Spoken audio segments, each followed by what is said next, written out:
Are you living a life of falsehood? நீங்கள் ஒரு பொய்யான கள்ளத்தனமான பித்தலாட்ட வாழ்க்கை வாழ்கிறீர்களா? Is your life full of unrighteousness? உங்க வாழ்க்கை முழுவதும் அநீதி நிரம்பி இருக்கிறதோ? Are you between two worlds? இரண்டு உலகங்களுக்கும் நடுவே நீங்கள் தடுமாறிக் கொண்டிருக்கிறீர்களா? Are you serving God and mammon? தேவனுக்கும் உலகப் பொருளுக்கும் சேர்த்தே சேவை செய்கிறீர்களோ?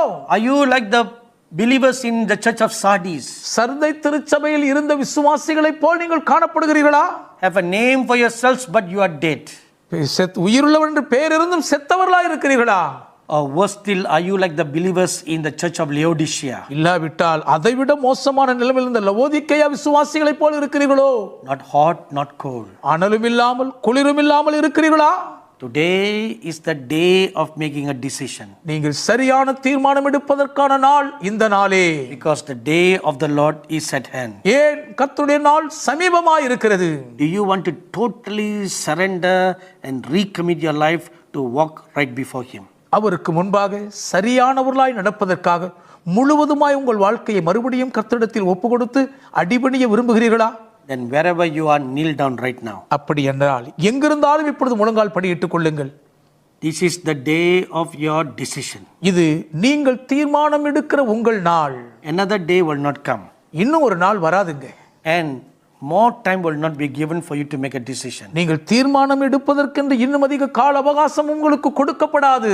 If you feel embarrassed to kneel down because others are watching you, மற்றவங்க எல்லாம் பார்க்கறாங்களே எப்படி முழங்கால் படியிடுறதுன்னு கூச்சப்பட்டீங்கன்னா, then the grade will be the loss for you. உங்களுக்கு தாங்க நஷ்டம் ரொம்ப பெரிதான இழப்பா இருக்கும். You are the one who is in the valley of decision now. தீர்மான பள்ளத்தாக்கில் இருக்கிறது இப்ப நீங்க தான். If you want to decide to live for God, தேவனுக்காக ஜீவிக்க தீர்மானிக்க விரும்பினால் just gently drop to your knees wherever you are right now. எங்கிருந்தாலும் மிகவும் கண்ணியத்தோடு முழங்காலில் விழுங்கள். Nothing to be ashamed of. இதுல வெட்கப்படுறதுக்கு ஒண்ணுமே இல்லைங்க. The Lord Jesus Christ was never ashamed to die for you openly. எல்லாருக்கும் முன்பாக வெளியரங்கமாய் மரிப்பதற்கு கர்த்தராகிய இயேசு கிறிஸ்து கொஞ்சம் கூட வெட்கப்படவில்லையே.